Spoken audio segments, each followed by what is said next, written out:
Guys, it is Saturday morning. How are we all doing? Oh, thank you guys very much. So I got up at like 5:30, fed the cats and all that stuff. Had a little bit of breakfast, and I'm like, all right, I'm gonna log on. I'll just see what's going on.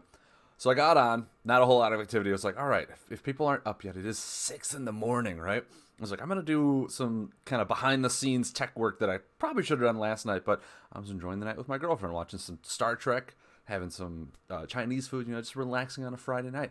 Good morning, Rocketar. Good morning, Cecilia. So I was like, yeah, I'll try and get a nice little setup. Mud Turtle, good morning, sir. So what I did is I obviously went and I fixed access deny. Hello, good morning. Mud Turtle subscribed for 8 months in a row, dude. Thank you. Cover my beautiful face with your acknowledgement that you support me. I love it. Thank you, man. I really do appreciate it. Tier 3 sub, no less. Mud Turtle's rocking it now.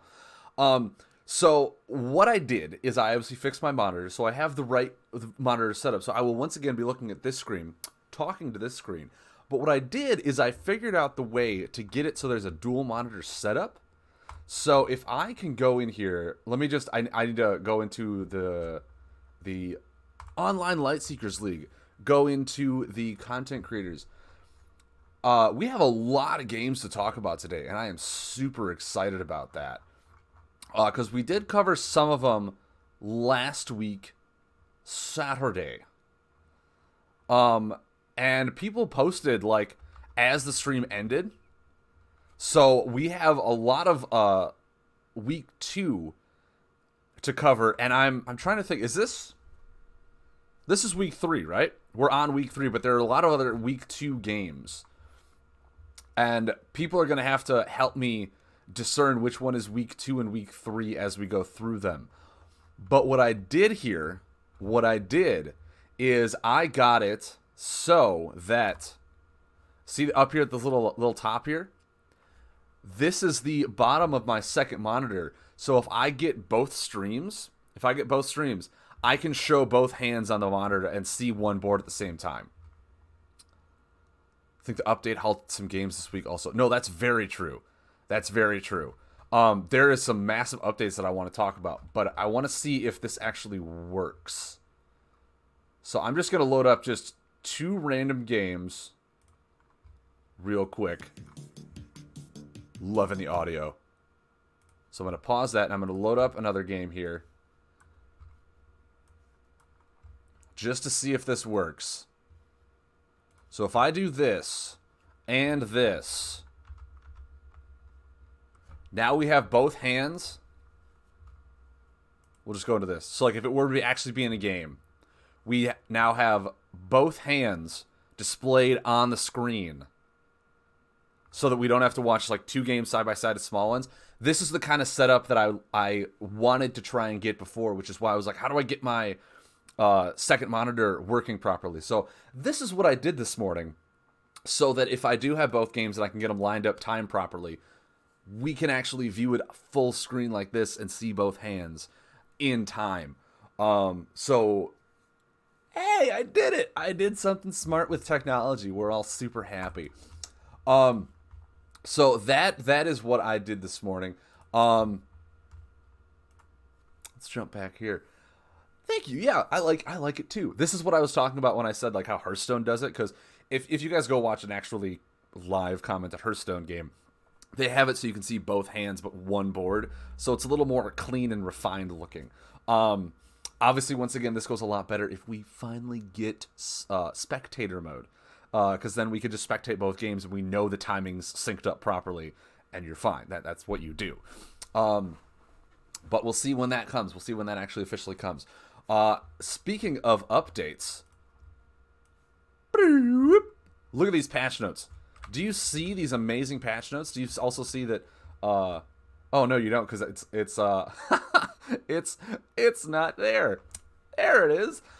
These patch notes came out yesterday, and I am super excited about all of this stuff. They put out a lot of new content. For us to like what we've been doing is they've been finally giving us reasons to play ranked mode, right? They finally gave us incentives to jump into the game and start playing outside of casual. They gave us weekly challenges to meet every week, not just for like your quests to get your quests done and get gold, but to like get cosmetic things, to have a reason to log in and play a little bit in every day.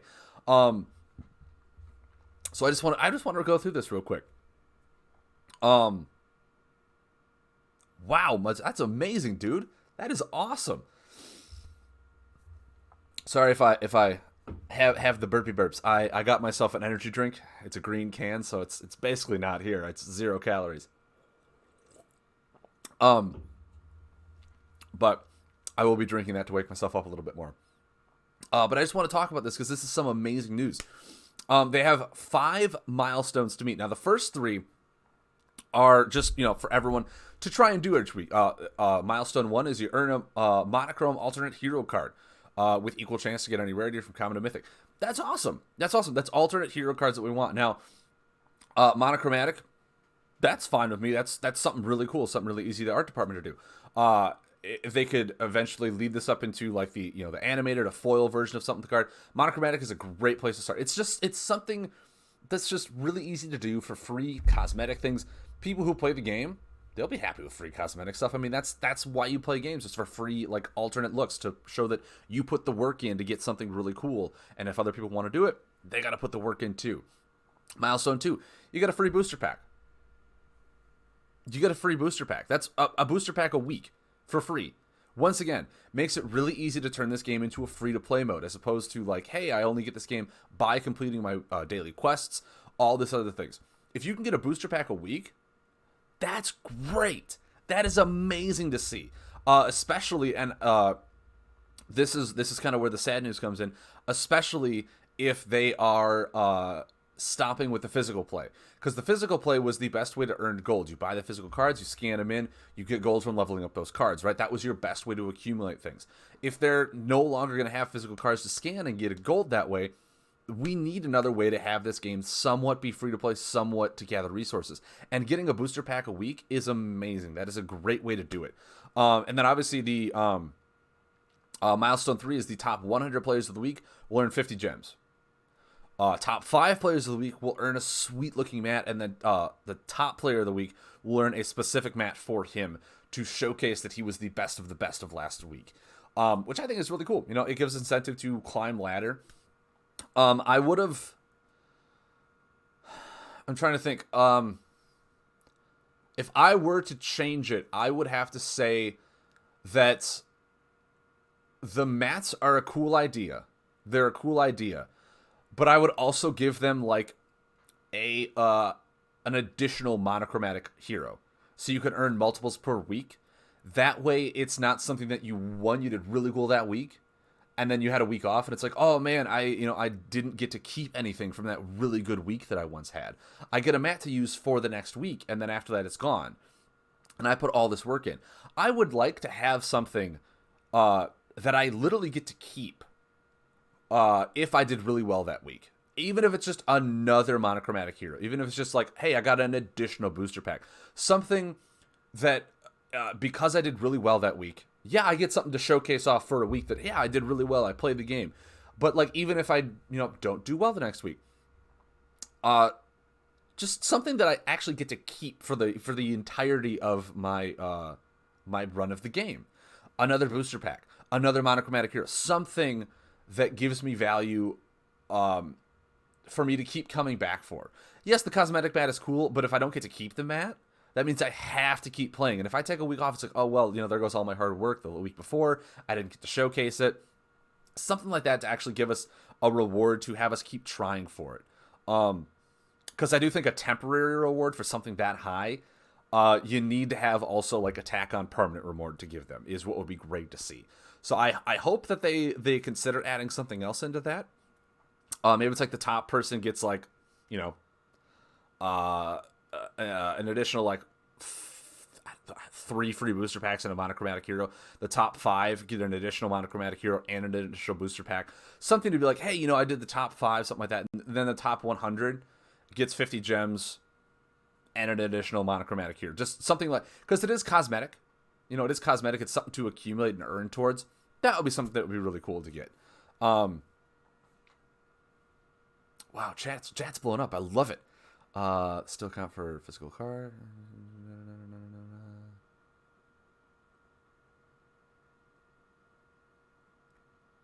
Yeah, exactly. Exactly.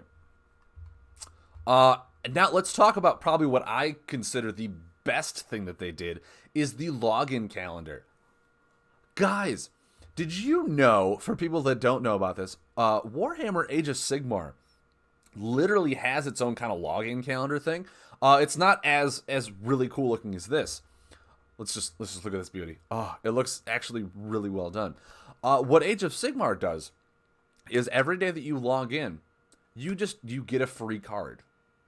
That's it. You just log in, you watch a 30-second ad video, and you get a free card. Every fifth card is a rare card.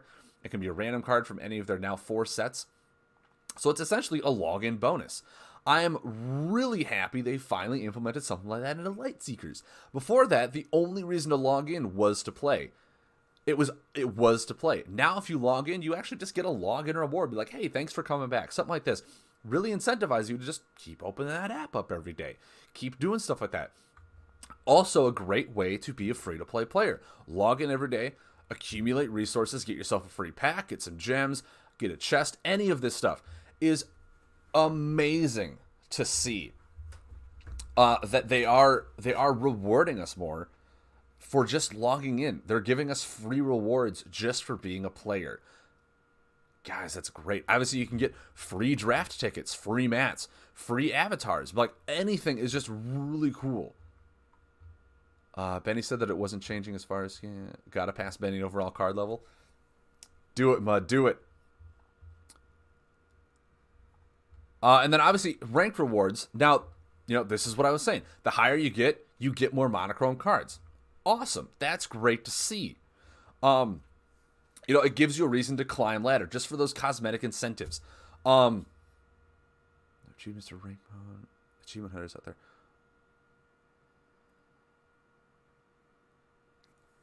Oh my god, Casilio, if you did that, you'd play one game and outpass me in ranked card level. That's nuts. But no, these are awesome that they are finally giving us rewards to accumulate just for playing the game. That they're making it a lot more free-to-play friendly based on the fact that it is now only going to be a digital game. And that is amazing to see. That is a great step forward for the Lightseekers, for PlayFusion in general, to do this for their game, to really have people coming in every day to keep playing the game. Because before this, like I said, the only reason to play it was to level up your cards for gold, just to play the game. There wasn't a whole lot of people coming in to try and get a daily reward, to keep logging in, to keep playing.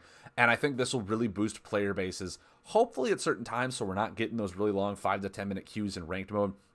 Hopefully this will help people get back into the game and just start playing a few games a day, just to get up the resources. I know personally that this will have me coming in and hopefully playing outside of just my stream to get, obviously, those daily rewards I'll be logging in, but just to get like those 3 weekly quests done, so I can get those done and get cosmetic rewards beyond my, just daily quests. And obviously there's some other improvements here, the bug fixes, all this stuff, just general maintenance on the game, which is awesome to see. It is awesome to see. So I'm very pleased with the news they're coming out with. I'm very pleased to see what's coming out next for Lightseekers. They put up a new logo for SL, and a lot of people are commenting that it means Shadow League, which would be awesome. That would be awesome. I'm wondering if it's going to be a more dread-based deck. We did see an uprising with Creebles, and as we know, the Umbrons are more in the dread aspect. I don't necessarily know what the Shadow League was. It was in the Colossi Find campaign. If anyone could remind me what it was, or what it was referenced to. Was it more in the dread aspect, like Talia's father and the Shadow League assassins that were after Talia? If that's kind of what I'm remembering it was. Or not even Talia. It was, no, was it Talia Shadeborn? Was Alaric her father? I'm trying to be really good at names, and I'm really bad with names. I think that's what it was. The Shadow League was following everyone during it. Okay. Yeah. I wasn't sure if it was just following her and then she met up and now they started to follow everyone, or what it was. Tenebra. Thank you, Rocket Tsar. It was a group of Umbrons and Noxans. Okay, yeah. So that to me, I don't know if that means that the next set is going to be more focused on Dread. I should have named my league that. Mud Turtle, if you stole that, there might have been some major copyright issues, but I like it. I like the Shadow League. It could be really fun. You are the underground tournament not run by PlayFusion. It's very Shadow-esque indeed.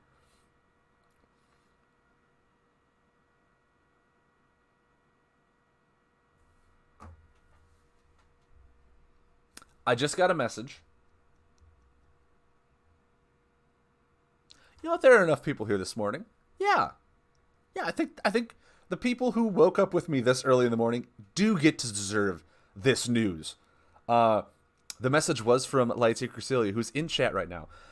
She has been tirelessly, continuously, and advantageously working behind the scenes, doing everything in her power to keep the community growing, all this stuff. So if everyone, all 5 people in chat, could give a Thunderfin salute to Lightseeker Cecilia, the news that we are about to drop is that she has set up for me to do an interview with Benny himself on the 21st of September. 2 weeks from today, I will have Benny on my show live for a Q&A.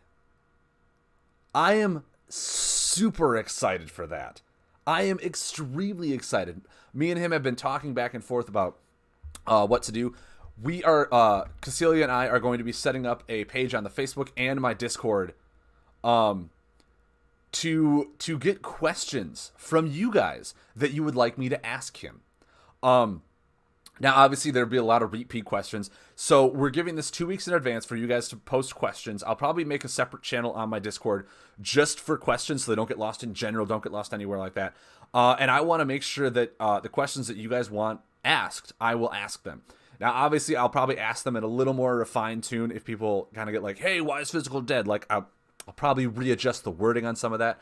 We will try and stay away from a physical question, because I know that is a sore subject and a touchy subject there. I will take into consideration that there are a lot of red tape over at PlayFusion, so there's probably a lot of questions you won't be able to answer. But I will do my best to get any and fun information out of Benny that I can in a very Actually, can you hit him for me? I don't think I can. He will still be in the UK. But I can ask him hard-hitting questions if that's what you want. He actually says to expect a lot of questions about physical. Yeah, there probably will be a lot of questions about physical. But yeah, guys, I would like to drop that news right now. That if you guys have any questions for Benny or for the PlayFusion team about Lightseekers, please let me or Cecilia know. I want to get all these questions accumulated. I want to get them all written up in a more professional manner to have a great Q&A so that I can talk to him. I can get some of these answers out.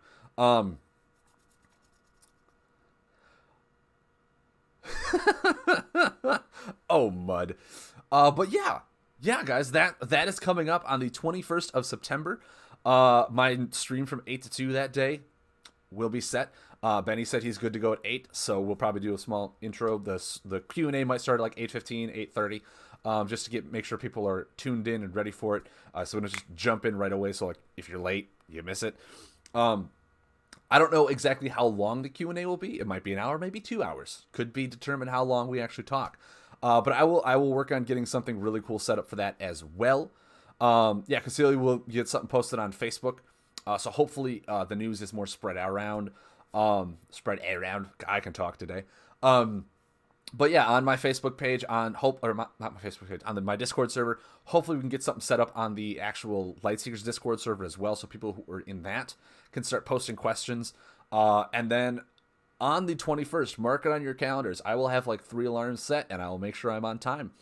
we will have Benny himself on chat, and we will talk anything and everything Lightseekers. It'll be great. I cannot wait for it. I was actually really surprised when Cassilia reached out to me. He's like, "Hey, I've been talking with Benny about this, and we're talking about discussing a Q&A." And I brought up your show, and we were wondering if we could do it on your show. And I was like, Are you serious? Like, I would love to do that. That's awesome. So I'm very thrilled that I'm given this opportunity to act like a complete buffoon in front of you guys, talking with a professional making the game. It's going to be great. It's going to be amazing. Ask him if he wants to stay and commentate on League action after interview. Now, there's an idea, Mud Turtle. That would be amazing if he wants to sit in and commentate with me on this. That would be awesome. That would be amazing to see. But yeah, guys. Yeah. Hopefully we can get that news spread around. It's obviously not completely up to Cassilia. If you guys want to go ahead and post things on the Facebook page to let people know that it's happening, share the post if Cassilia posts it somewhere. Make sure that everyone who is a fan of Lightseekers or plays the game knows where to tune in, knows what day, what time, knows where to put questions if they have them for him or Play Fusion in general. It's going to be great, and I cannot wait for it. I cannot wait for it. Awesome, Cassilia. Thank you for that. With that being said, guys,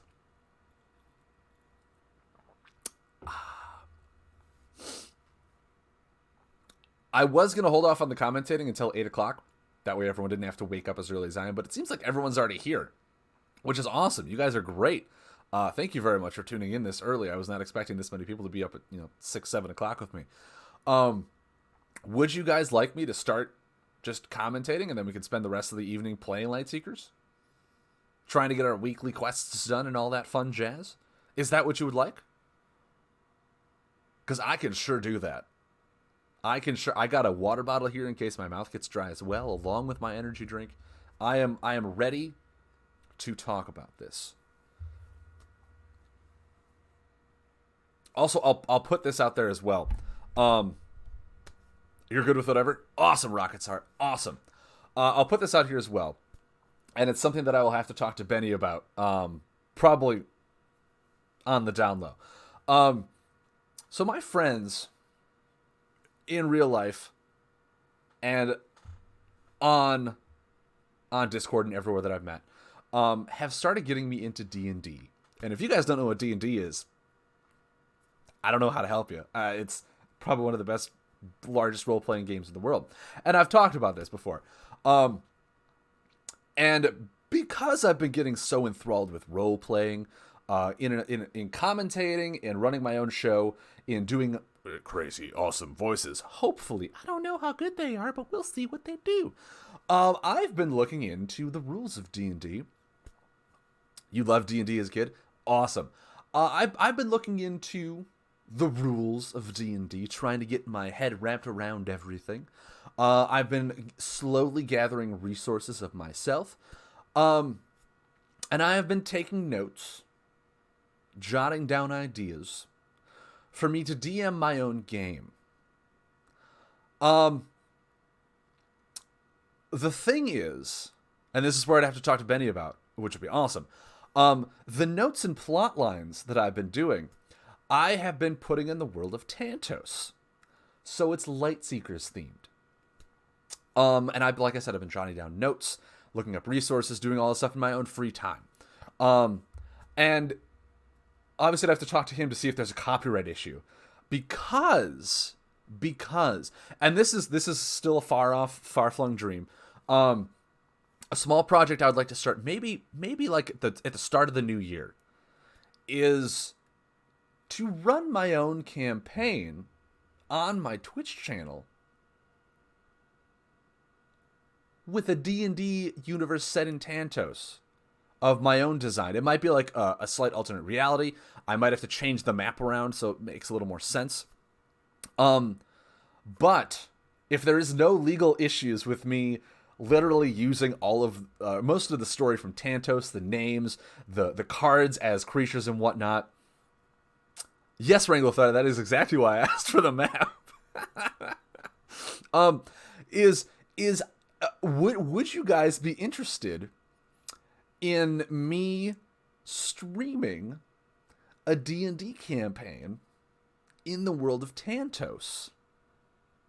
If so, would any of you be willing to set aside some time to play?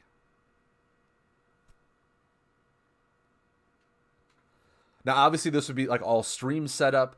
The reason I'm setting it so far away is because obviously the battle maps I would have to physically draw in Photoshop, get a nice layout set up for the Twitch stream that they do in a lot of D&D shows like this. That's what I'm thinking of doing. Because, a lot of other projects, a lot of life, it'd be like maybe a bi-weekly session so that I have time to put all the work in. I could help people design their characters, design story plot lines, and all this stuff like that. But it is a lot of work intense to be a DM. Once a month, every fourth weekend, something like that. Like the beginning of the month, new session of D&D. It would probably be about, 4 to 6 hours, because I want to have a really encapsulated thing. We'll try and find a time that works for everyone to play. But that's my thought. Is it would be really fun to have a D&D campaign set in the world of Tantos, so that Lightseekers not only is a card game, but a role-playing life adventure. So that's just another idea at the top of my head, if that would be something that you guys would be interested in or would like to play in. I've actually set up a one-shot with my friends coming up that I will be experimenting on how well I know the rules. And it is once again a Lightseekers themed one shot that if all goes well, and they like it and there's nothing wrong with it, maybe I'll do the one shot live on stream with people in chat that would like to join in the one shot. That is a lot of planning to figure out all the monster stats. The beautiful thing is D&D Beyond has a lot of great resources that I've been finding out. Monster stats are not that difficult to do. It's setting up encounters and setting up specific enemies to fight that I'm working on learning.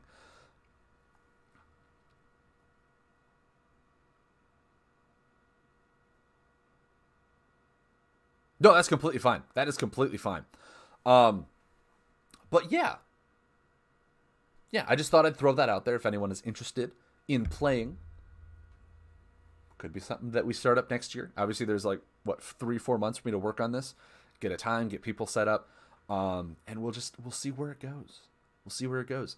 I just, like I said, got to talk to Ben. He'd be like, hey, if I actually use the names and a little bit of the lore from Tantos, am I going to get sued for putting that on stream? Is there a legality waiver that I have to sign?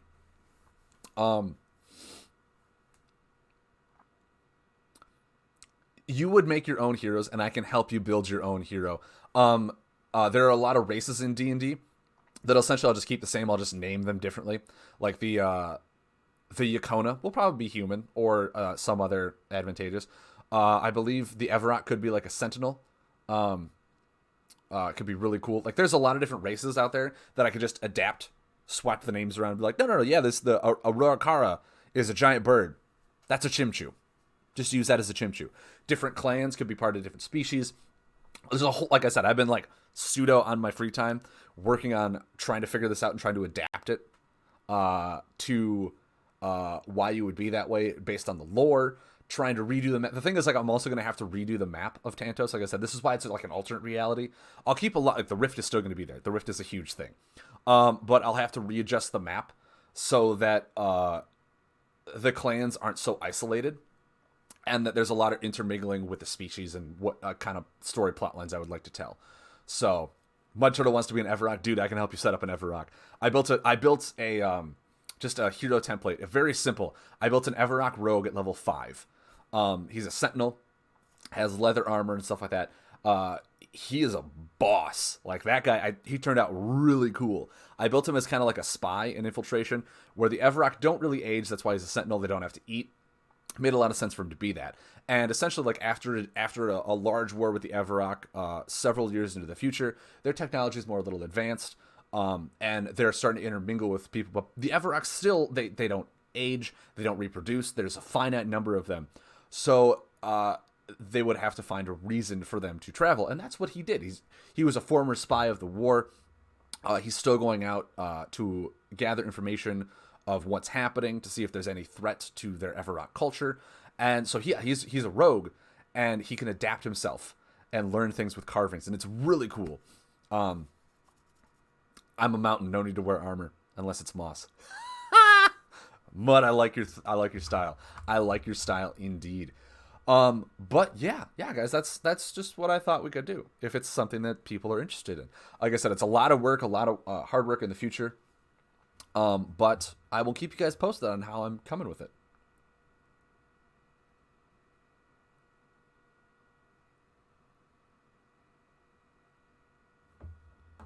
So, yeah, I thought it'd be fun. But yeah, guys, I think we can start with commentating. I think commentary is absolutely fine. The first one on here is the access deny game that I have so kindly just started all the way over. Now, who does access deny play? He plays Rocket Czar, which, by golly gee willikers, we have Rocket Czar's game.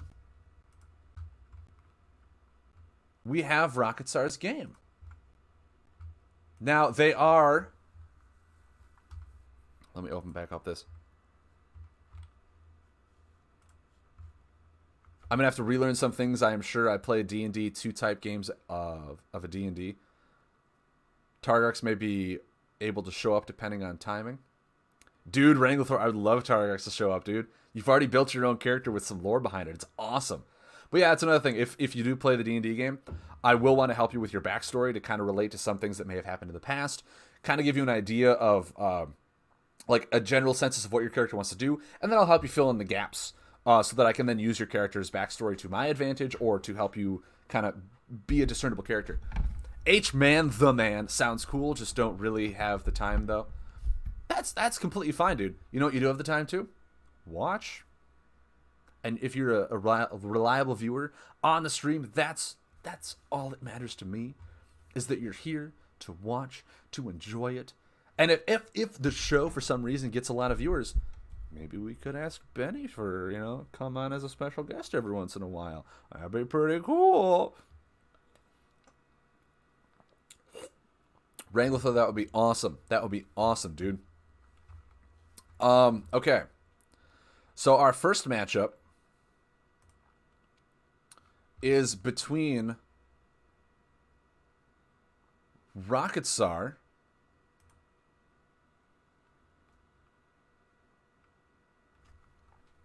Oh my, if we could find a time, and if Benny really wants to, I would love Benny to be in this campaign. Oh my word. Do you have any idea how nuts that would be for Benny to be a weekly player on the D&D session? He's probably got a lot of work, and I would not be surprised if he can't do it. But that would be awesome. That would be so awesome. All right. Let me just go ahead and... Oh, Lord. Oh, lordy, lordy, lordy. Come here. There we go. Perfect. Perfect.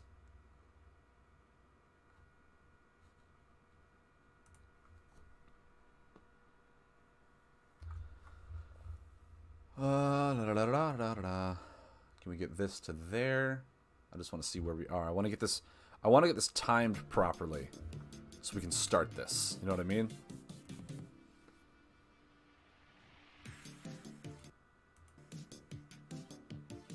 All right, I think I've got it pretty well synced. Let's do this. So we have Access Deny playing the new hero and Rocket Czar playing Ashento. Rocketstar decides to pass draw. He has a pretty defensive hand, a lot of healing, some good damage. Access deny, puts out a safety crab, gets that card draw engine going, puts out the reflector as well. Now, I believe, if someone can correct me, I'm not exactly sure what this new hero does, but it does have something to do with a air buff rotating out and expiring. So that's probably why he laid the reflector right now to get that buff going. Rocketstar decides to pass and draw again. Doesn't really want to play anything into that reflector. When one of your air buffs expires, and rotate another one forward. That's why he did it. So he gets that safety crab off on the second turn, which is amazing. Amazing source of tempo. 2 healing on card draw. And because it went off before the buff phase rotated, it rotates into the phase, which is actually really smart of him. So he got 4 healing and 4 card draw off of that play. That is awesome to see. Decides to put down the Lightning Storm combo. 4 damage. Leads into Rocketstar, who is accumulating resources at a mass point right now. Rocketstar puts out his hulking Charge Claw, from what I think I saw. Hulking Charge Claw comes down, hits for 3 damage, and we are going to see a Thunder Slug come down to kill that combo before any more damage comes across, which is just a power move on him. Access Deny still has a decent-sized hand, still has 5 cards.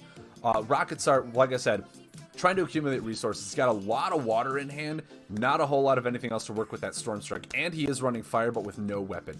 Rocketstar is probably looking for cards, or at least his item, to get that card out. Access Deny, right now thinking about whether or not to kill that Thunder Slug to be able to reestablish board presence, which is what he's doing. Now he can probably either lay a Safety Crab or a Vortex Charger so that he can look for the cards that he really needs. Laying it with that Vortex Charger on the corner with Thunder Slug means that he will be able to access Vortex Charger twice if the Thunder Slug is able to rotate out properly. Rocketstar looks like just passes and draws. Nothing really to go into this. Doesn't want to lay another buff into that Thunder Slug as well. Thunder Slug actually not removing the Charge Claw. Doesn't want to remove it. Obviously because he will... I think Charge Claw is the one where it takes damage if it's removed. So decides to take the 3 damage there. Bubblefish comes down, preventing the 2 damage. Rocketstar still looking for his fire weapon. Decides whether or not to actually play a card into this. Decides to play his own Safety Crab. Get some healing and card draw eventually. Passes, draws another card. Access Deny has a really good board setup here. He's going to deal 6 damage. Draw 2 combos with Counselor Sora's ability. Really accumulate a really good amount of resources here. Because 2 combos are going to the hand, we are going to see probably a really strong turn here with a combo play coming out. Rocketstar, as we see in his hand, does not have a Thunder Slug at all. Could be looking bad, depending on what all happens here. We could see a Rolling Thunder or a Shifting Winds. We'll see what Access Deny decides to do. Rocketstar, very impressed with that play. Decides to put out another Safety Crab. Play things slow. Nothing really to accumulate things here. We got another Vortex Charger. We have Rolling Thunder and Shifting Sands in hand. Rocketstar, having his buffs rotate forward, decides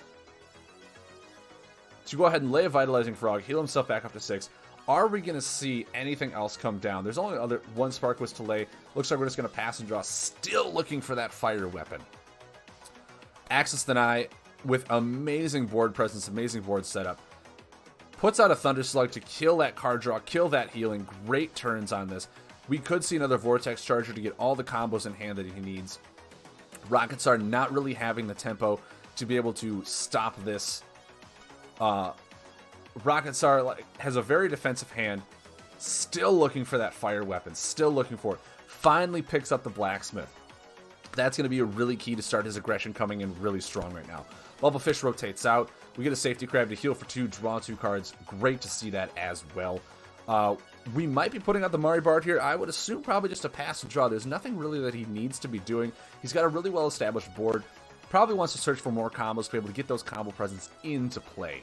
The Mari Bard is more a defensive card. He could be using it to get an air buff expired on a specific turn. Possibly a Safety Crab Mari Bard turn synergy to get another healing for 4 card draw planning as well. But we'll see what Access Deny does decide to do. Looks like he just lays the Safety Crab and passes draws. Picks up a Minstrel Weaver, which is an amazing card to see.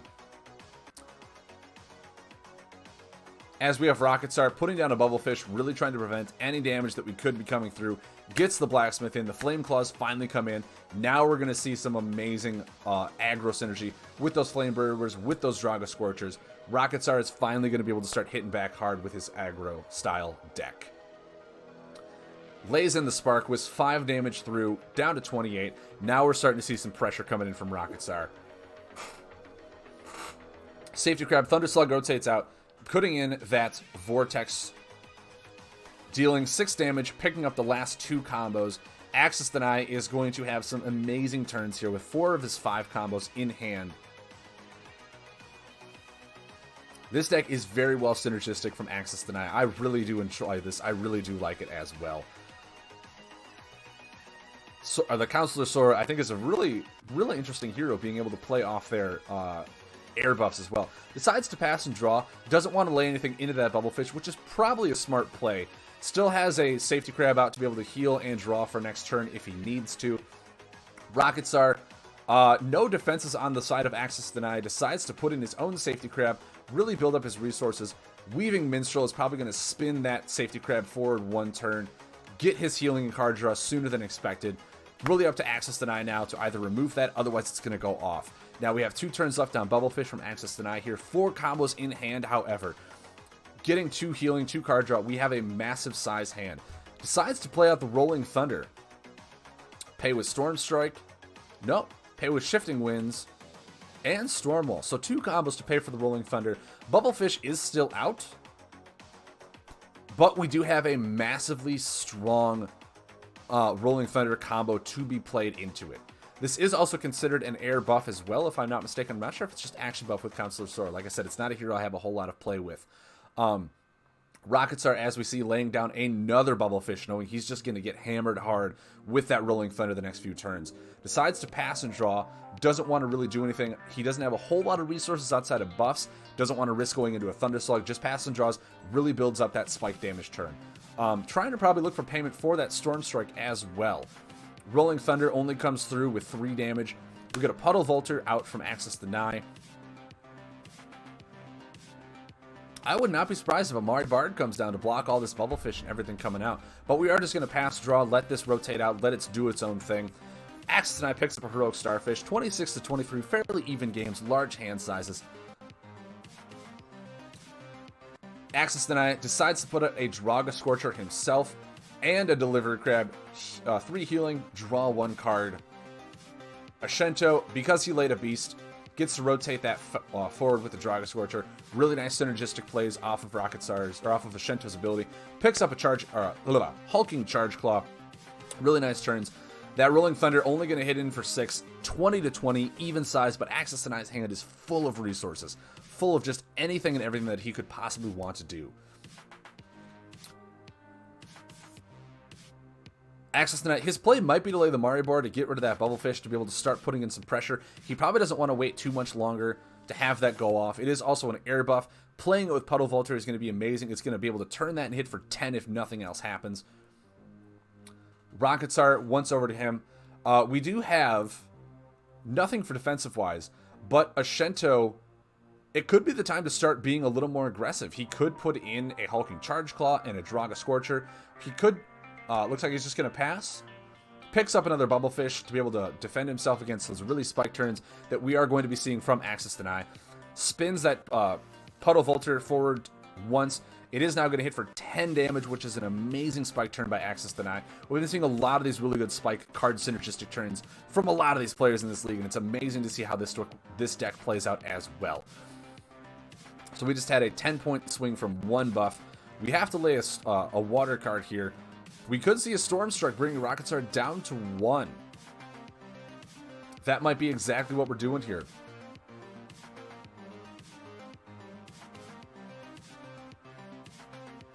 We have plenty of resources in hand.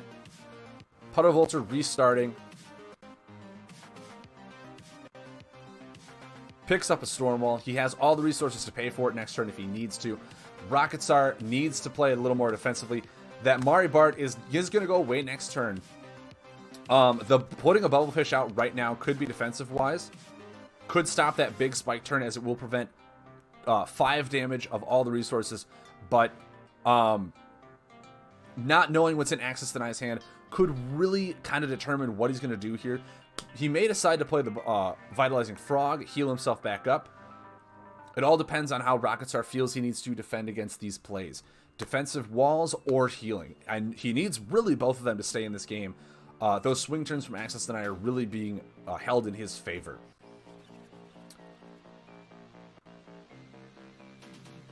Rocket Star could also Water Spout here.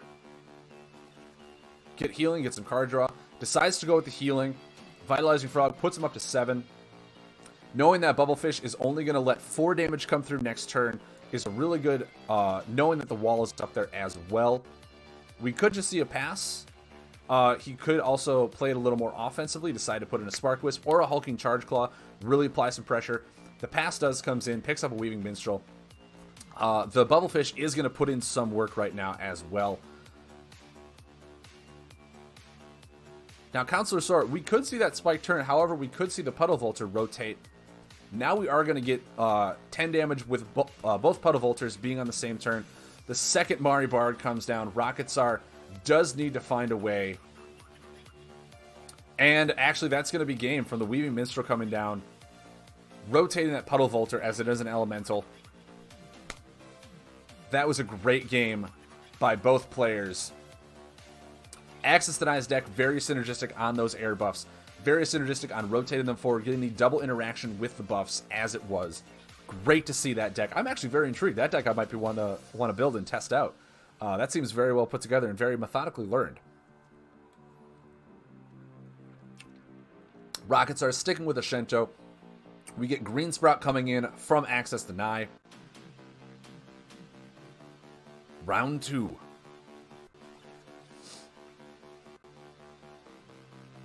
I just want to see how's the setup. Is everyone able to see the entire hand? Is everything going well so far? Is this better than previous? I want to get some feedback while we're doing this.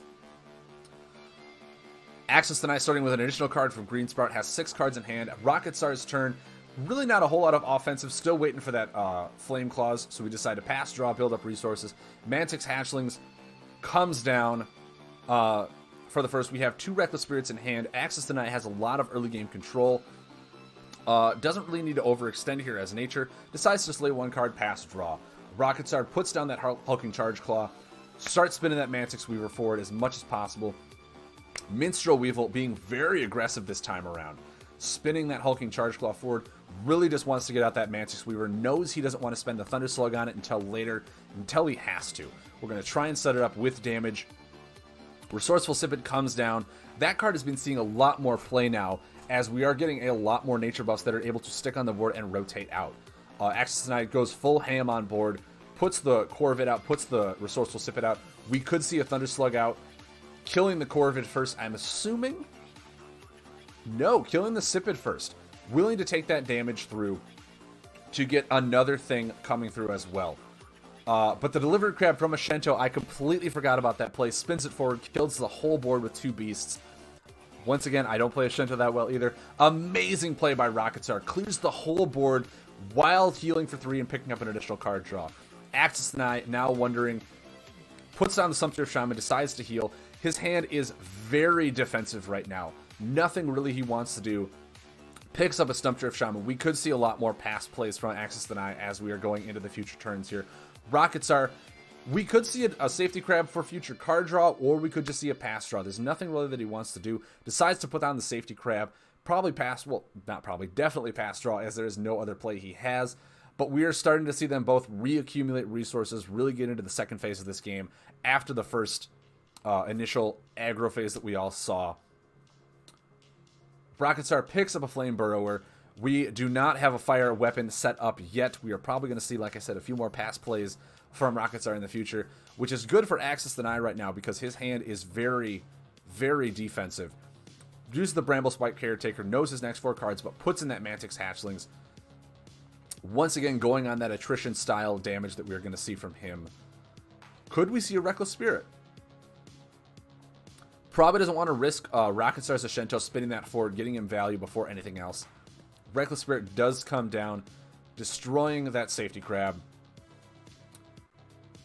Rocket Star Once again, unfortunately not having any plays due to his hand being mostly fire and not having access to that element. Rocket Tsar is probably going to pass draw here, leading back to Access Denies turn. Thinking about what he needs to start doing here. He needs to pick up possibly another Thunder Slug to compete with Nature's board presence that they're going to establish. Access Deny is going to go back up to 27 next turn. He's most likely, obviously, looking for his item, looking for a Tantosian Blacksmith to then equip the Flame Claws. But then a way to combat and deal damage through the attrition style that Nature is so good at. We heal for 4, deal 2. Access Deny knows what his next 3 cards are. Quickly pass and draws, getting those damaging cards in hand. Soul of War, probably not something he wants to lay as of yet. There is no persistent damage out right now for the Soul of War to get anything from. We might see a Vicious Scale Fangs next turn. Rockets are, as we're seeing, putting out the Storm Wall, preventing any attacks next turn, dealing damage, rotate that Mantix Weaver forward. Another fire card. Rocket Tsar is getting some terrible draws right now. Hopefully we get to see that fire weapon come out soon. We do have a Soul of War out, which means that Storm Wall will start drawing cards as well. We can attack next turn. Not a whole lot right now. Looks like they're both going to pass draw. Access Deny. Finally, we pick up both the Flame Claws and the Tantosian. Oh, we would have liked one, not both of them at that same time. Access Deny is able to attack. Spirit Mob could be a 6 damage clutch card right now. Vicious Scale Fang does come out, 2 damage to him through the buff phase. And we are going to see the Spirit Mob, as if he doesn't lay it now, it will be a few turns before he's able to do it anything else. So 6 damage comes through Rocket Tsar, putting him down to 14. Stormwall going to hit him down to 19, Access Deny. Able to draw a card off of that Soul of War. Mantix Hatchlings does spin forward. Rocket Tsar finally equipping the Flame Claws, getting his deck going through. We might see the Draga Scorcher into Flame Burrower play right now, as we do have some amazing synergy. We are not. Flame Claw's just going to deal 2 damage, spin that Mantix forward. Unfortunately, the Soul War is going to allow Access Deny to draw a card, getting the damage through the buff phase that we really liked seeing here. We may even see an overextended Soul of War, play both of them, getting double the card draw off that Storm Wall, as we are. Access Deny having a conundrum. Does he want to play defensive with the Stumpster Shaman or offensive with that Corvid Conspiracy? He is running low. It would have been 7 damage, putting him down to 5. Access Deny decided to pass, not overextend. No real reason to, especially with a Thunder Slug play that could devastate his entire board. Mantix Hatchling gets rotated down. 2 card draws off those Soul of War. We are going to see a Delivery Crab come from Rocket Tsar. Healing, drawing a card. We have massive aggro fire plays from a Shinto. His hand. Oh, his hand is so powerful right now. 4 damage coming through from the Vicious Scale Fang. It looks like we are going to be a little more defensive here, as a Sumpter Shaman does come out. Hovering already over that Corvid Conspiracy. We knows he's at 11. Time to start hammering in that aggro, as we are most likely going to see a Bane Bloom next turn for recuperating card draw. With 2 Reckless Spirits, he knows that his defensive capabilities are good. Rocket Tsar picks up a Thunder Slug. Might be a turn too late, as we are going to see a lot of offense coming down from Access Deny as well. Rocket Tsar down to 8, getting down to the wire. We are going to see that Bane Bloom come down. 1 damage, drawing 2 cards off of it. Resourceful Sipid, not really a card we want to see right now. Hopefully we get a little more offensive. A Spirit Mob is going to be a 6 damage card. That will be lethal represented if Rocket Tsar does not find a way to come back from this. Thunder Slug comes down, killing that Bane Bloom. We are going to see a Hulking Charge Claw already queued up, spinning Thunder Slug forward, going to be removing a lot of threats. Healing and damage. Oh, now this is the thought. Removing the Soul of War prevents the Hulking Charge Claw, allowing Access Deny to draw the cards. He will allow Access Deny to go up to 20, knowing that the healing, he has a lot of damage in hand. Healing is negligible right now. He does not want Access Deny to get resources that can kill him at 7 health. That was a very smart play on Rocket Tsar's end. We are going to see the Resourceful Sipid come into play, being able to heal for 2 and draw a card when that Stump Drift rotates out. Rocketsar, not knowing that he has the upper hand here with that massive damage hand, we could be seeing a lot of aggression start coming down now.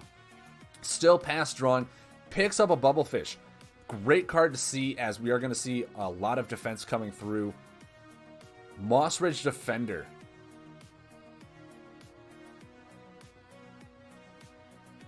One Reckless Spirit comes down, kills the Hulking Charge Claw. That is 4 damage.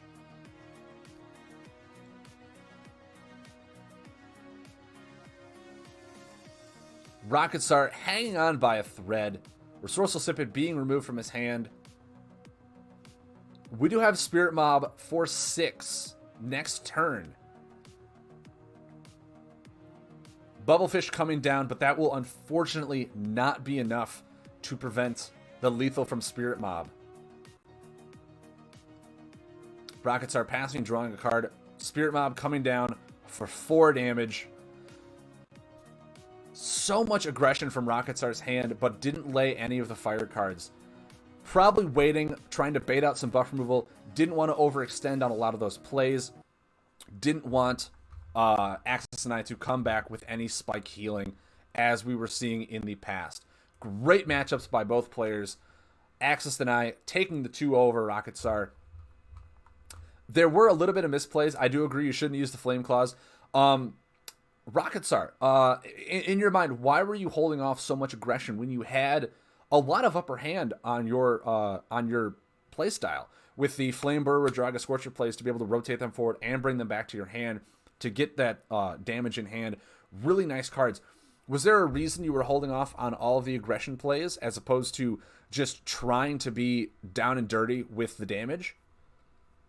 As we saw in Axis 9, if he's still here, he played very methodically, very chip damage. That Sora deck was very, very well put together. I really do like that deck. The Green Sprout, just like I said, chip damage, did a lot of things. I was looking for healing. Oh, okay. So yes, you were trying to be a little more defensive. Instead of using your actions to go on the offensive, you were trying to play or search for defensive tools like a Bubblefish or a Vitalizing Frog, just trying to really be able to bounce yourself back up from the attrition style that Nature had. That makes a lot more sense. You were drawing a lot of your fire cards almost right away in the beginning of the game. Didn't get your Flame Claws again. That is one of the drawbacks of obviously putting an item into your deck, is if you don't get the item, some of those cards are going to be dead draws until you get them. The early game just wasn't in your favor, unfortunately, picking up a lot of those fire cards, but those were both great games by Rocketstar and Axis Deny. Couldn't really say anything better about them. That's where we changed to 4 fire cards. That makes sense. That makes sense.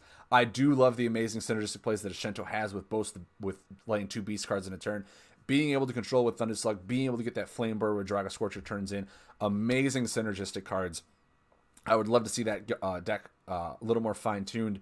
As you said, only 4 fire cards in it as well, to change up where it's not so reliant on the item, but the item does allow some really fun turns as well.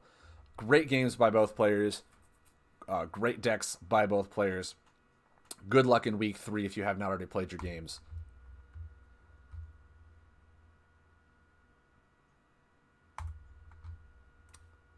We are going to go into the next games. OFC. I'm assuming game 1, game 2, game 3. Now, who did OFC play? Just want to see the name. Versus TS. Has TS put his games on here yet? I do not see them.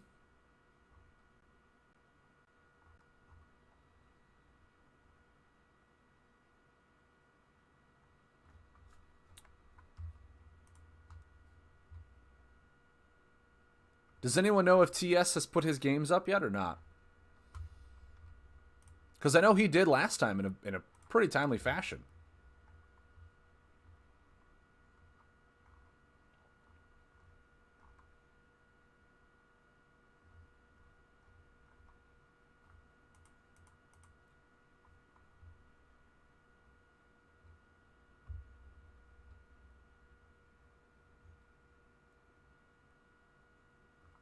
OFC posted his version of TS's games that you commented over last week. Oh, so these are...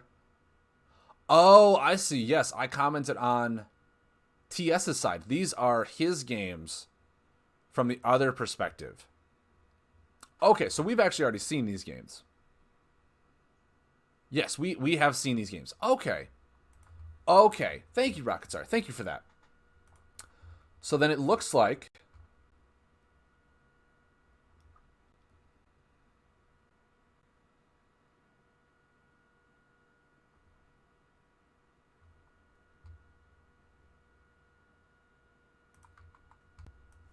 we have Lightseeker Cassilia versus... Oh, wait, were these your... Oh, these were the... Are these week 2? Yes, these are week 2. Okay. Egg Rolls... I don't think Egg Rolls posts his games. As far as I'm aware, Egg Rolls does not post his games.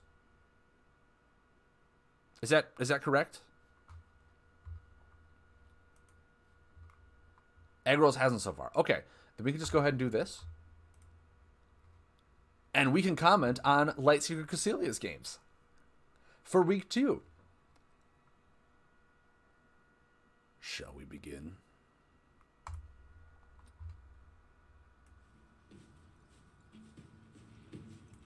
Get that sound going. So we have Cassilia playing her amazing Wrath Shard deck that we saw last week. Pass and drawing right now, not a whole lot of resources that she's gathered up. She has a lot of those, like I said, synergistic plays, but she needs the cards for them. Agrol's deciding to pass as well with his Cannoneer Lugnat. Flamefist Umbron is going to come down. Just setting up that 11 turn play if it's not taken care of by Agrol's. Agrol's decides to pass and draw again, as he was probably searching for his items for Lugnat to be able to utilize. Cassilia decides to also pass and draw. We are still waiting on more elementals to play with Sleeping Volcanoes as well. The Wrath Shard deck is a very spiky deck. We are talking 20 plus damage in a turn, but you need the proper setup for it. Right now, she did pick up 2 Mountain Forts. We are going to see some really good and strong defensive plays coming out here soon. Pass and draws, picks up another Catalytic Crystallite. Hammer Down Enforcer coming down, removing 2 very strong buffs from Cassilia. Not probably what she was looking for right there. Agrol's taking 2 damage for the Hammer Down, but then playing a Singing Blade. So we are going to have access to Soul. That is interesting. Mountain Fort coming down, be a little more defensive right now. Pass drawing, hopefully pick up a Boulder Feast. Time Shifter, looking for a defensive card. Looking for that Tantosian, getting his second item equipped. Putting in that Sky Rider. So we have access to Wind and Soul as well. Umbron Salvager coming in for 6 damage, as 2 items are now equipped, with Cannoneer Lugnat doing 1 additional damage to it as well. Taking that Mountain Fort forward as if it's not even there.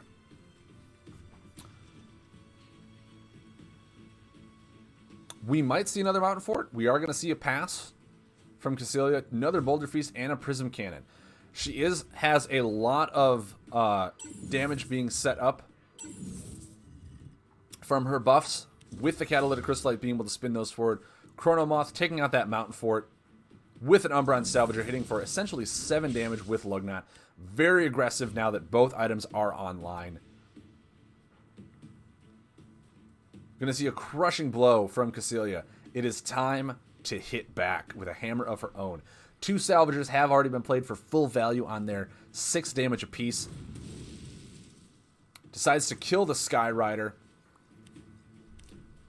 Very sad face from Egg Rolls, but very well deserved, as one of his items is now gone. 2 Prism Cannons in hand. A lot of damage coming through here. Egg Rolls, we'll see what he decides to do. Piston Punch. 8 damage, milling a Crystal Leech and a Lava Tamer. We are probably not going to see a whole lot of buffs from Egg Rolls, so that Crystal Leech being left is not that bad for him, of course. We are going to see another Mountain Fort come down Fortunately, she wants to lay that Boulder Feast. Her mouse cursor was over it. Not able to do so. Next turn will have to be that healing turn that she's looking for. Egg rolls with 5 cards in hand. Going to pass and draw. Needs to find a way to recuperate after his item being devastatingly destroyed by Cassilia. Boulder Feast coming down, healing back for 6. Are we going to see a Prism Cannon come down as well? We are. Setting up another aggressive turn that is 9 damage over the next 4 turns. Egg rolls looking at that. Reckless Spirit coming down with a buff removal. He could kill the Mountain Fort. Prism Cannon is the choice. Realizes that he does not have the aggression to bust through that Mountain Fort. Wants to get rid of the own damage from the Prism Cannon himself. Cassilia says, you know what? I got another one. What are you going to do about it? Mountain Fort comes down. Or Mountain Fort is drawn while the Prism Cannon comes down. Egg rolls, for all we know, has another buff removal. Egg rolls being a very controlly archetype from Lugnut here. Second Hammerdown Enforcer is being played, removing the Prism Cannon and the Mountain Fort. Light Tinker Cassilia with their own Wrath Shard, a very buff-heavy deck, could have a problem with this deck that is very buff-destructive. We see Swapworks Bruiser hit for 6 damage. Cassilia putting down her 3rd Mountain Fort already this game. Very quick, very defensive. Egg rolls, very sad once again. Does he have a Reckless Spirit in hand? Decides to pass draw as well. Not much to do. Cassilia pass draws, picks up a Mountain Breaker and a Draga Scorcher. Could be a card. The recarving could be a nice play here as well. Tantosian looks for his 3rd item, a Pearl of Ashwood. So now we have 2 items equipped, both of them being soul. Decides to pass draw, really accumulate his resources again. Mountain Breaker comes down. Now this one is going to stick. You cannot remove this. I don't care what you say. Decides to pass draw again. Picks up 2 fire cards, so Inferno could be the lethal that Cassilia is looking for if Egg Rolls does not heal. We have a Mercenary come down, chipping Mountain Fort away. Only 2 damage getting through, though. Egg Rolls probably realizing he just needs to start applying pressure. Unless he finds another buff removal for that Mountain Fort, the damage just needs to get through that Mountain Fort as much as possible. Inferno being played, 10 damage, putting Egg Rolls to 6. Catalytic Crystallite is lethal next turn. With that Mimicking Magmites, that could be just the lethal that she is looking for. However, Overwhelming Blast does come in and steal the victory from Cassilia. 1 turn too shy. Second game against Egg Roll and his, I think it's Steel Feather. Cassilia sticking with Wrath Shard.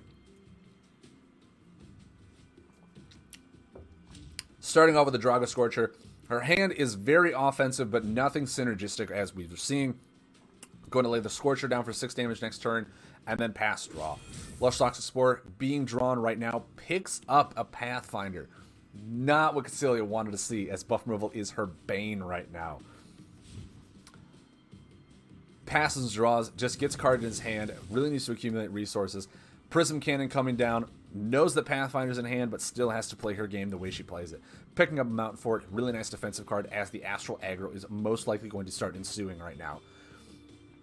Egg Rolls with 8 cards in hand, deciding what's the best play of action right now. Pathfinder could be good, but aggro is also the other option. Going with a Chimchu Militant into a Twilight Oracle, unfortunately picking up a Lunar card, only healing for 2, but getting a really strong Dusk Feeder. However, Lunar is now on top, so Cassilia has to be wary of that Pathfinder. Decides to toss down a Mountain Fort into it.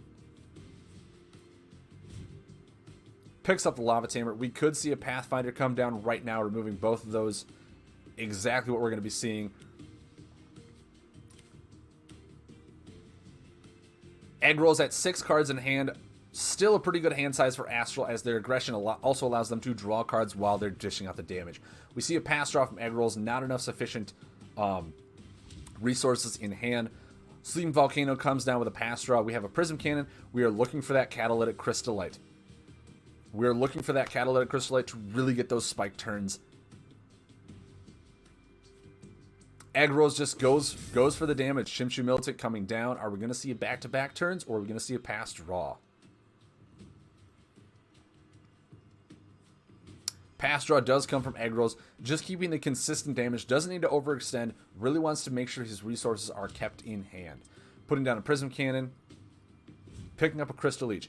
Crystal Leech might not be the best card in this matchup, as egg rolls is most likely playing a buffless aggro style deck. Dusk Feeder comes in, raising him way above 30.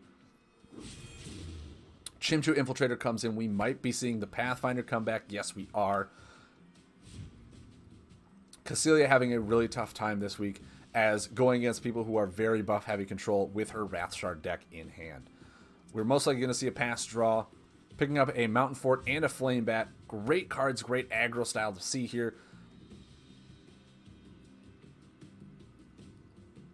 Aggros, we know he has a Pathfinder in hand.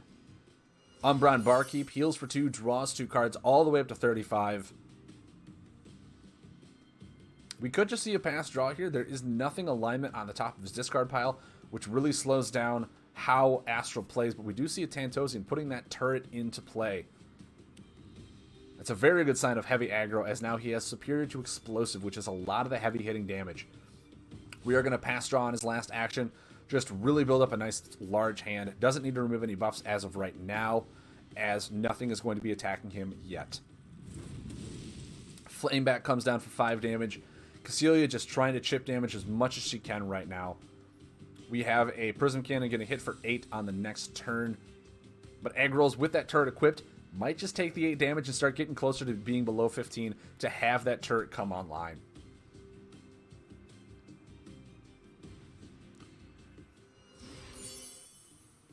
Blinded Beetles comes down. We could just see both Crystal Leeches go, but it looks like we're going to toss away a Lava Tamer.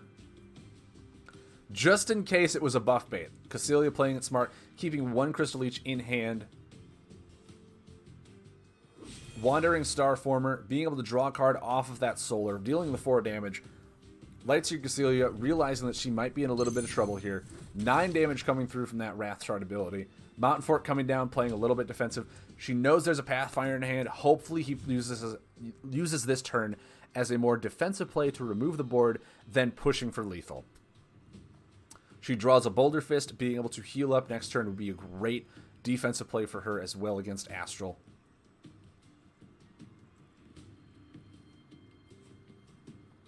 Egg Rolls decides to Pathfinder the Mountain Fort. Just get rid of the damage prevention. Probably knowing that his lethal is going to come very soon.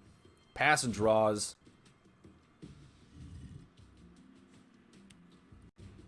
Boulder Feast immediately being played by Cecilia. Really needs that healing. Pass draw as well. We have another Prism Cannon in hand. But Egg Rolls, 6 cards in hand with a turret. Everything is online for him. Could we be seeing a very high aggressive push right now, or are we still going to see some more pass draw to accumulate resources? Twilight Oracle picks up a combo piece.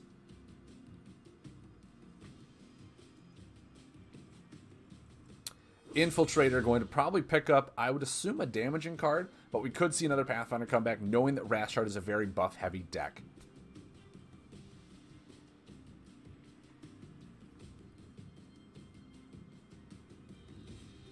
We are going to see the Pathfinder come back.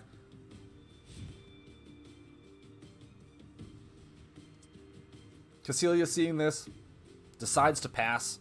Now she has the surprising swing card turn. She is at 14, getting very dangerously low against Astral. If the pressure just does coming, she may not have time to recuperate after this.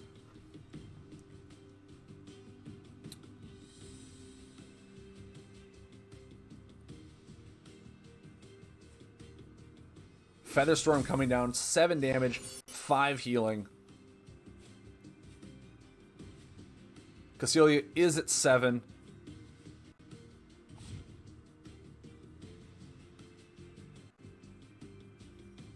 We could see a Prism Cannon mimicking Magnite's play, go for broke, really set up that huge swing turn lethal here. We are not, but she does have the Catalytic Crystallite and the Flame Bat in hand in case she does want to. However, being at 7, this could be the last turn that she has. Egg Rolls 4 cards in hand. Wandering Starformer does able to draw a card while 4 damage. Does he have lethal?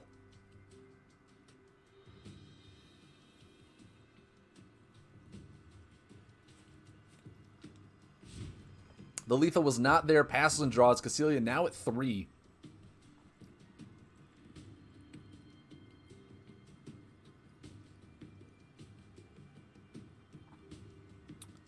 Flameback coming down for 5 damage. Mimicking Magmite going to spin those forward for 18 damage.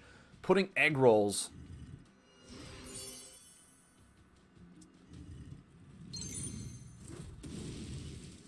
Oh, no, sorry. Did not spin the cannon forward.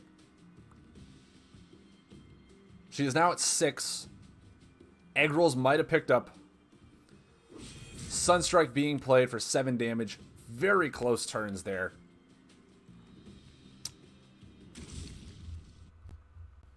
Cecilia with a very tough matchup. Both decks being very heavy on the buff removal, and with Rash Shard replying on buffs, it is very difficult to counteract that with a lot of people just removing all of your aggression. Very good plays by Cecilia. Egg Rolls playing the standard Astral Aggro with a turret equipped.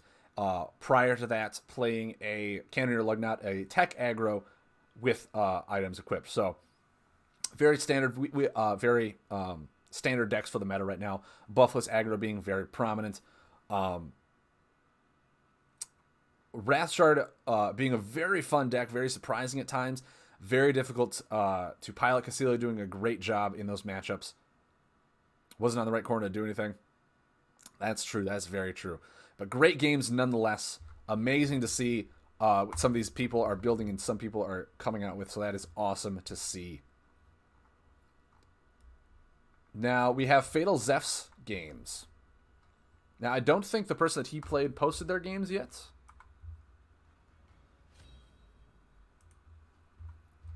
Or if they do.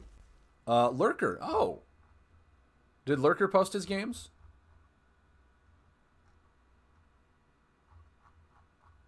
I know Lurker streams. Does Lurker still streams, right?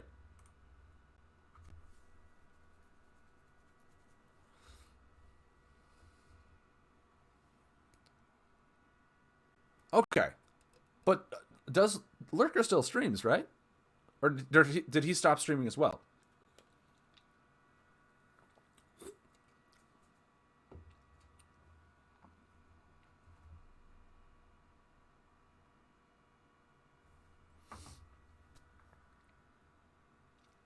Because I know he was streaming for a while. A lot of the Breakfast Boys were. Is he not anymore? Oh, that's a shame. Guys, we need to get more Lightseeker streamers. I can't do this on my own. My shoulders are broad. Could be better. I mean, I'm going to start working out. But, I mean, like, come on. People, we need more content out here. I'm trying to give you A+ material, but if I have no other comparison of what good content creators are like, I can't be the golden standard. No, I'm a silver tier player. All right, as we see going into Fatal Zeph's week 2. Now I know Fatal Zeph is an amazing player, great guy. I will try to be a little less more unbiased in these games. Fatal Zeph, great friend of mine. I've met him several times at Gen Con. Played against the dude, amazing player. Builds phenomenally good decks. Syrup. I've never personally met the player, but dude's awesome. Dude is a great Lightseekers player. Very competitive. His Arcmoss deck and his was it Jalokia? That cannot be the name. I butchered that name. The other nature hero with items. I believe he was the first one to build a really fun deck. It is Jalokia. Guys, I do have every once in a while where I learn a card name and I'm like, hey, I think I know that right. Lurker is it Lurker 300 or Lurker 3000? I don't know. Either way, I love him 3000. It's just what I do. Great players both around. This cannot be any much better than great games to commentate on. So, from the bottom of my heart to these two amazing players, I cannot wait to get started. Cannot wait to get started. So let's get started. As we come in, we see Arcmoss being played by Lurker and Fatal Zeph playing... Oh my god. I forgot her name. I know Cecilia knows it. H-Man the Man, I got 5 subs. LOL, I'm trying to help out. Dude, that's awesome to see. When do you stream? Man? Tantosian Blacksmith coming in, putting in the Duskblade Tome. Zelina, thank you. Zelina Bloodroot. Wow, cannot believe I did not know that name. So Fatal Zeph getting the Duskblade Tome out. Swamp Guide putting in a Royal Bumbler. Or no, drawing a Royal Bumbler and the Reckless Spirit. Swamp Guide, awesome card. I love the new card. Oh, YouTubes. Oh, okay. Well, dude, if you want to post your YouTube channel in chat, please feel free. I would love to see some of your content, man. Lurker putting up the Umbron Barkeep.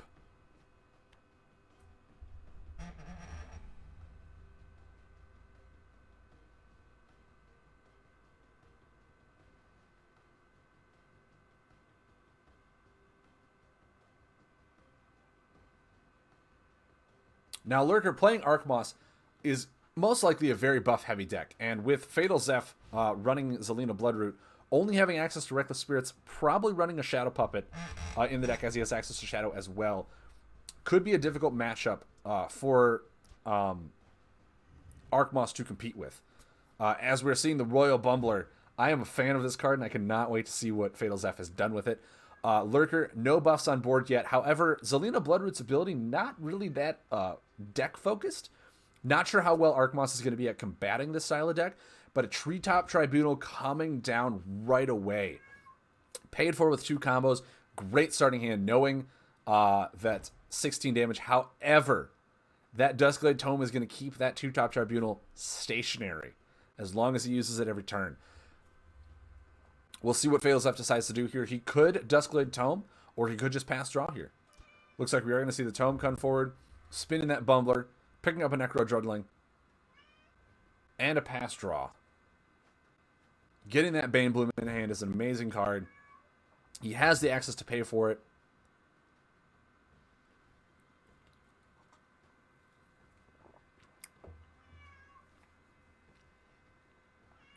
However, Lurker, sitting at the Royal Bumbler, could be the time to remove that buff, as that is a very, very high-hitting buff.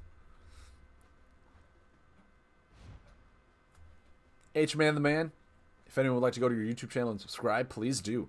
Put out a second Royal Bumbler and Duskblade Tome, keeping that Treetop Tribunal stationary. Picks up an Abyss Tentacle, but no access to Shadow as of yet.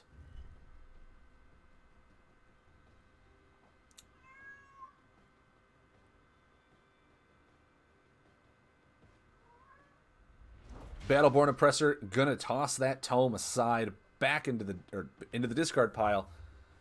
Now we do not have a constant defendability. Can you hear my cat? Can you hear my cat? Yes, she is trying to get my attention. Let me open this door and see if we can get a cat on screen. I did not know you could hear the cat. That is amazing. The door is shut.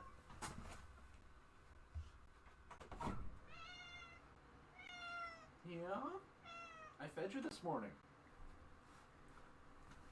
I already fed you.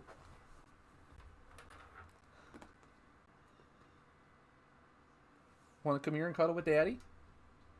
Come here. Come here. Come here. We're going to cuddle. We're going to cuddle. Back to the commentating. We got a cat now. We have a cat. So as we see, Fatal Zeph no longer access to that Duskblade Tome. Picks up 2 Mantix Weavers, unfortunately. Those would be amazing cards to use with the Duskblade Tome as it spins Bumbler twice. Now we have that Treetop Tribunal inevitably going to hit unless we start using some of our defensive cards.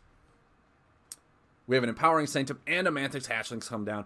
Going to be able to have that 17 and 3 for 20 damage next turn.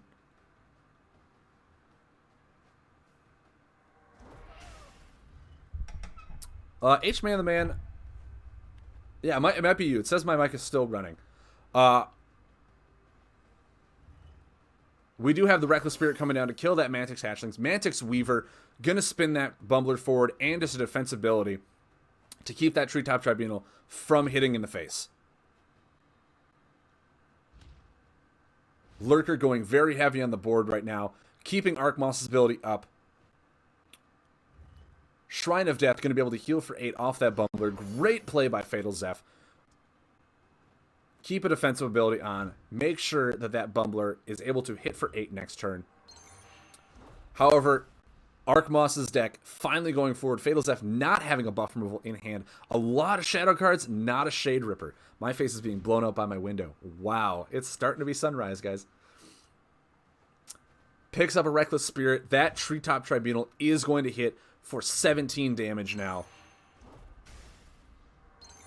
Another 3 coming in. That's 20 damage plus 2 more. Lurker having an amazing board set up against Fatal Zeph. We could see this be the end, as we are going to hit for another 5 next turn. Fatal Zeph not having any shadow whatsoever. Royal Bumbler comes forward. We could see a Reckless Spirit here, removing a buff, preventing any further damage, but we are just going to pass. There's a Tantosian Blacksmith coming in, being able to either pick up a Tome or a Shade Ripper. Sorry, a Shadow item, a Shade Ripper. Be able to get his board going with the Abyss Tentacles and everything else that he needs. Lurker, all the way at 27, not feeling threatened at all. His hand size is a little minimal compared to Fatal Zeph's, but Fatal Zeph does have a lot of shadow cards in hand. Needs to find that Shade Ripper as soon as possible. Another Empowering Sanctum is going to make that Mantix Weaver hit for 4, or Spectral Mantix, sorry, hit for 4 every turn. We are looking at 7 damage on board next turn from Fatal Zeph. We probably will need to see a Reckless Spirit come down soon. Duskblade Tome is getting equipped. We are going to see a possible 1 heal and 1 draw from him as well. A Carabid Scavenger into a Mantix Weaver is probably a really good play, though. Heal for 6, draw a card, spin Bumbler, unfortunately all the way out, with it being 3 defends. But it is the only play that is going to keep him in the game.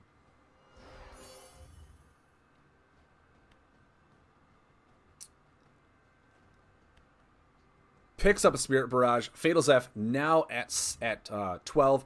Like I said, 7 damage coming in now, being at 5. Lurker, 3 cards in hand. Nature not being known to have really explosive damage outside of their combos. You want to go? Yeah? Okay, here you go. She just wanted a little bit of dad cuddles in the morning. Now she's gone. Fatal Zeph giving him the good game, giving the game to Lurker. Royal Bumbler, unfortunately, not doing what he needed to do. Very aggressive style in that Bumbler, but not all the pieces were lining up for Fatal Zeph. Had a lot of shadow cards in hand, no Shade Ripper. That Duskblade Tome being removed with the Battleborn Oppressor was huge for Lurker. Great tech card, realizing that a lot of people are running items. And if they're running items with abilities, getting a way to remove them is a great way to shut that deck down. Great tech choices by Lurker, 300. Fatal Zeph, amazing deck. Didn't really get to see the fruition of it for the Royal Bumblers. Had the right idea with the Spectral Mantis and the Duskblade Tome. I think I tried that out before. It wasn't as impactful as I'd like it to be, but he also included a lot of shadow cards in there for defensive stuff like Tentacles. The Shadow form was unfortunately not able to be played, as we were still waiting for that Shade Ripper to be equipped. Just a lot of things where Lurker had control of the game from that turn as soon as the first Battleborn Oppressor was laid. Not much Fatal Zeph could do other than try and draw out the answers with that Treetop Tribunal sitting on board, an inevitable 16 damage to the face.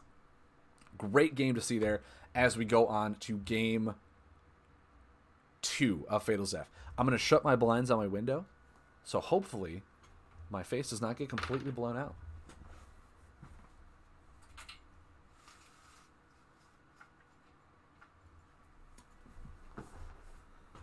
Ah, beautiful.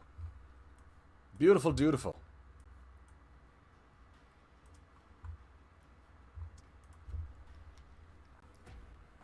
As we go in, somehow my face got brighter with me shutting the blinds. I don't know how that happened. Fatal Zeph sticking with the Zelina Bloodroot deck. Syrup Lurker 300 coming in with High Curator Arwen. Another great deck that we've all seen. It's just, if it's consistency, it's consistency.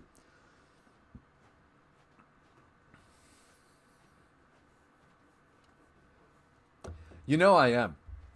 I am essentially a banned card. I am the light in the darkness. I am the dreamer of dreams. The far-flung hope. Royal Bumbler does come down with a Swamp Guide picking it up. The Tantosian Blacksmith is in hand. We might see a shadow card come down with a heavy shadow. However, that Duskblade Tome does need to be coming online. as soon as possible. We do see an Abyss Hoarder come down with the High Curator Arwen.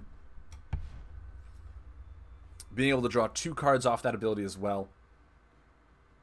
Is it time for Tantosian to come out to get that Duskblade Tome in? Or are we just going to pass draw, wait it out, hopefully we draw a buff removal, knowing that High Curator Arwen is a very, very wide buff board deck with all the Abyss package. We are going to get a Duskblade Tome online.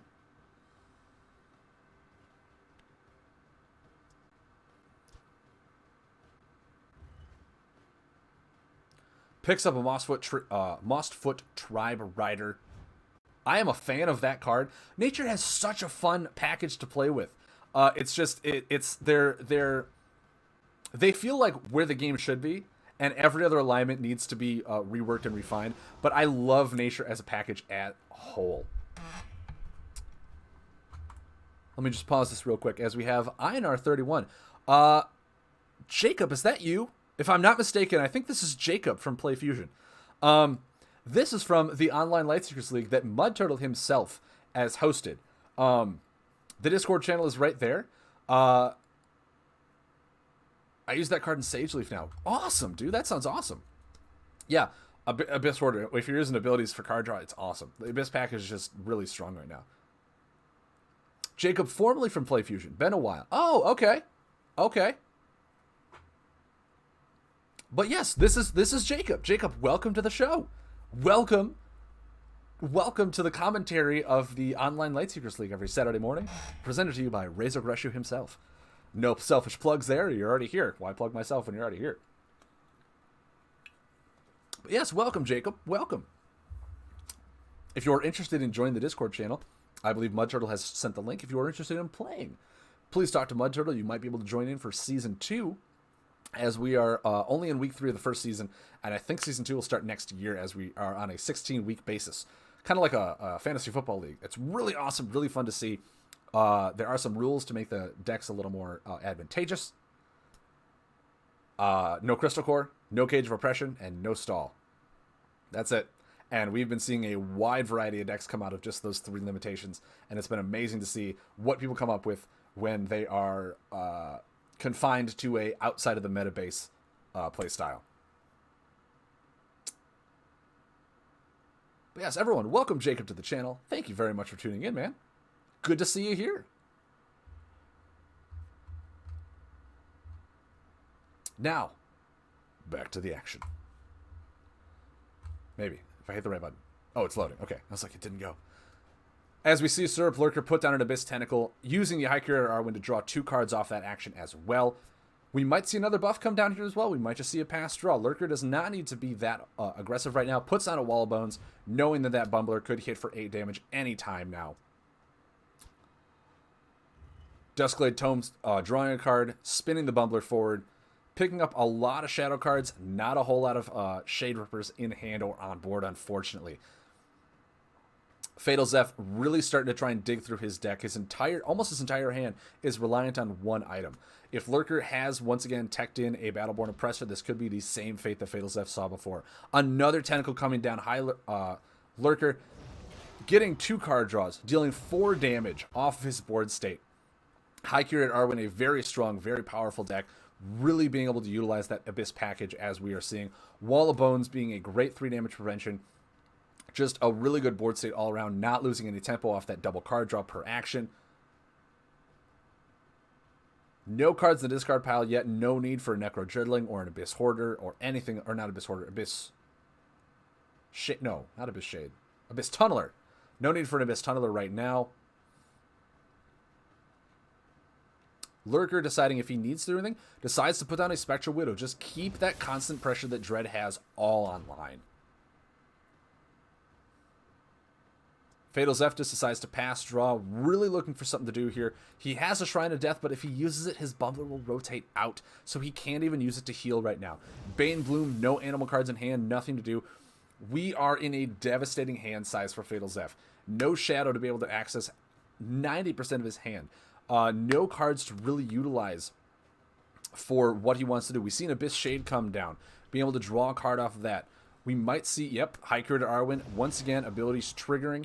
dealing 5 damage, healing for 1 off of it, just keeping that very cyclical style of Dread going while still drawing cards off of High Curate Arwen. Fatal Zeph now down to 14. Not a massive amount of damage on Lurker's board, but consistent damage along with a consistent hand size is what's really helping him keep up that momentum against Fatal Zeph as well. Unfortunately, 2 abilities cannot be used in the same turn. Picking up another tome. Oh no. Fatal Zeph not looking in a good spot right now, as his only options are to simply tome, heal for 1, draw a card at this point. Lurker could use this as a momentum to keep the damage in his favor. A very large health swing total. It does not seem that Fatal Zeph is going to be able to recuperate without drawing that Shade Ripper. As we are waiting for Lurker to decide what he's going to do, an Abyss Shade does come down first for another card draw. 6 damage now off of the High Creator Arwen ability and 2 healing. Going to have a 22 health point difference. Now, this is potential lethal, I believe, next turn. No, one of the tentacles did just rotate out. So now there's only 4 damage on board. And I do believe, if I saw correctly, the Spectral Widow is on his last corner, so it will rotate out next turn as well. This is one of the things I wish we could see the entire board state, because I have to remember what's going on in the board right now. Yes.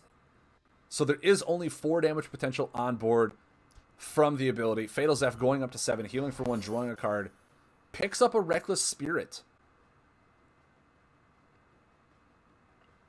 Decides now is the time. Probably going to kill. Good call on his part. He finally picks up the Blacksmith to look for that Shade Ripper next turn. Does Fatal Zeph have what it takes to survive one more turn to be able to get that Shade Ripper online? Being able to use Shadow Form will be an amazing recovery at this point. However, Lurker needs to find a way to deal 7 damage. He has 2 damage on board while drawing a card with his ability. I think the cat is trying to wake up my girlfriend now. Not sure. Hopefully she doesn't. It's Saturday morning. She likes to sleep in. Abyss Hoarder coming down. Now Lurker being able to draw 2 cards, deal 2 damage, heal 2. The Abyss package just continuously doing chip damage and getting all of that through. Fatal Zeph now at 5, but finally able to equip that Shade Ripper that he has been looking for this whole game. He is also able to use Shrine of Death this turn as well, and healing for 8 could be a very good spike turn for him as well.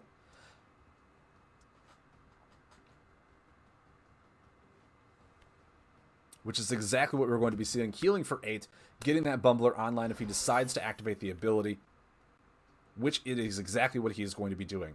Dealing 8 damage, trying to get anything offensive going here.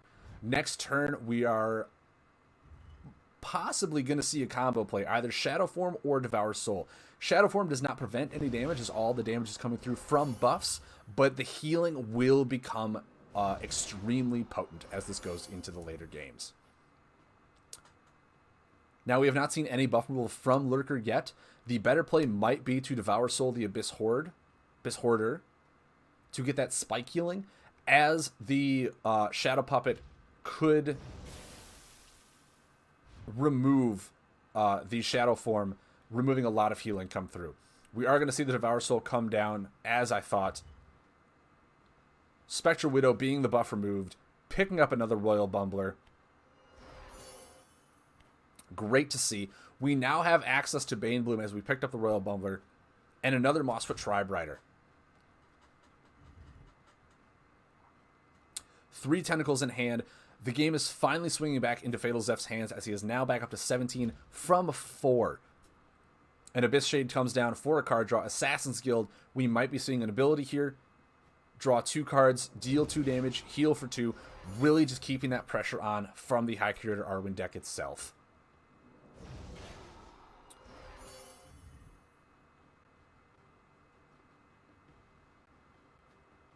Chooses a card, not sure if it's from the top or bottom. I would almost like to see if on a lot of games, if like right above here, it said like chosen from top or chosen from bottom, to indicate that he saw the card that he wanted to take, or if it was just a randomly drawn one.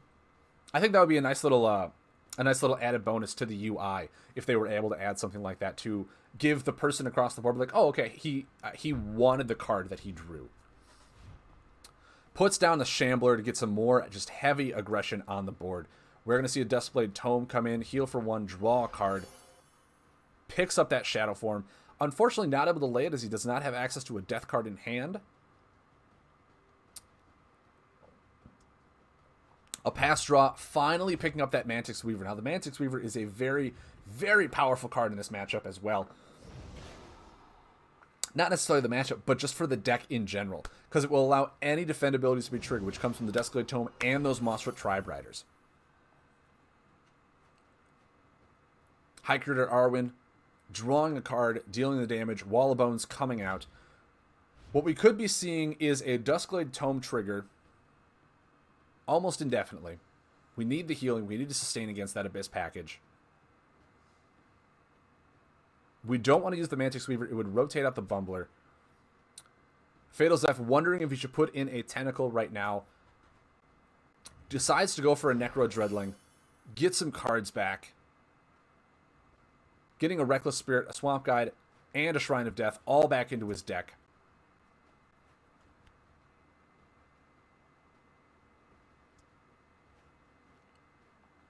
Picks up a Reckless Spirit. Probably a really powerful pickup right now for Fatal Zeph.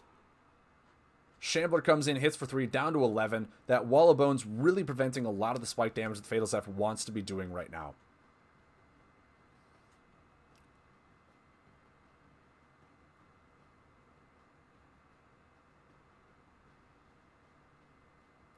Lurker deciding he has a very large hand size along with Fatal Zeph, wondering what he should be putting down right now for his board presence for High Curator Arwen.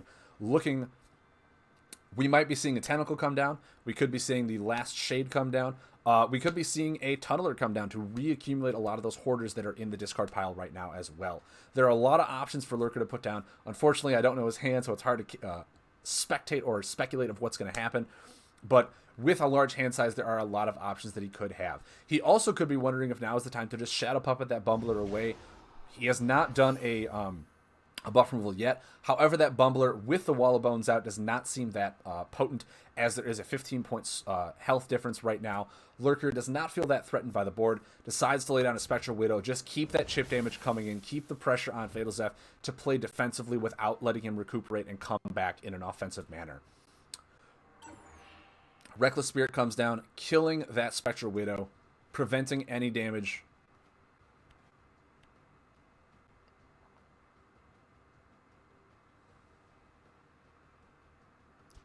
We are going to Royal Bumbler, hit for 5. Make sure we don't rotate it out because we do want to be able to use the Duskblade Tome next turn without ruining a lot of our damaging resources. Shambler gets rotated out. One more turn on the Wall of Bones. Lurker with the Horrific Manifestation coming in for the lethal. And that will do it. Fatal Zeph once again not being able to draw his Shade Rippers in time. Having an entire hand of Shadow cards is very detrimental if you do not get that Shadow card equipped. But the Duskblade Tome is the ability source. And with the Shade Ripper in, all of the Abyss package, all of the Shadow cards to utilize the ability are just dead in the water as well. Very well constructed deck by Fatal Zeph, not finding the timing to get the items online. Lurker, once again, playing the High Curator Arwen, the Abyss package, just being very cyclical, keeping up the constant pressure with the constant card draw. Very hard to do that, to come back from that unless you are also playing a consistent tempo-style deck. And if you are waiting for items, as Fatal Zeph was doing, it's really hard to manage to come back from that. Even after the spike healing turns, he did not have any counteractive plays to come back from that, or feel there was a proper time to go wide on board without a Shadow Puppet coming down and ruining a lot of his damage. Very good games by both players. Very strong decks for week 2, seeing as Fatal Zeph and Lurker are very highly competitive people, playing from 2 of the top competitive teams in Lightseekers, the Breakfast Boys and the Superior Seekers team. Good on those guys. Great matches for week 2. As we lead into week 3. We have week 3 coming up. I'm going to use this time to take a quick break, maybe grab a granola bar. We'll be right back for the first matchups of Week 3 between Lightseeker Celia and H-Man the Man 3. So, guys, don't go anywhere. We'll be right back.